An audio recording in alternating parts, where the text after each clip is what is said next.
So, Mahigpit ng mahigpit ang ating bakbakan, Coach. Kalbaryo ang pagdadaanan ng Barangay Ginebra. Ang importante, positive pa rin sila sa kanilang gustong makuhang goal. As we now take a look at the highlights from this edition of your Manila Clasico, unang 5 puntos ng ating bakbakan ini-score ni Orlando Johnson para sa Barangay Ginebra.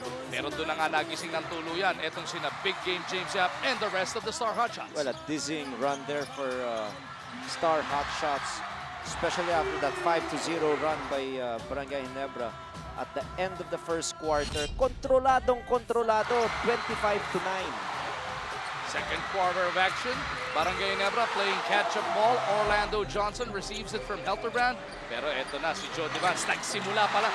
Nagpaparamdam pa lang yan, simula pa lang yan ang kanyang pagpaparamdam. Nabibigyan ng magandang tira, tinitirahan at pumapasok. At kontrolado rin ng Star Hotshots, pero nakatapyas ng 8 puntos ang Barangay Ginebra. But the third quarter, really, it was owned by Barangay. Sol Mercado misses, but Japet Aguilar was there for the jam. That brought them back to within 1. Tapos dito nga, nakalamang na ang Barangay Ginebra. But Yusuf Taha locates Blakely for the jam.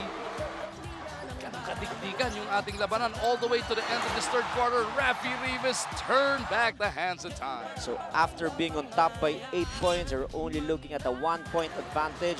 Still, Barangay Ginebra had a good third quarter, but things started to go south for Barangay in the fourth quarter. They failed to score, and on top of that, na-injure si Mark Agiwa. First 4 minutes of action, hindi naka-score. At tuloy-tuloy ang magandang performance ni Marcus Blakely at ng Star Hotshots. Everybody in yellow jumping up and down inside the big dome. Joe Devance capping off his huge performance with his huge three-point play. 83-76 sa puntong ito, just over a minute ago.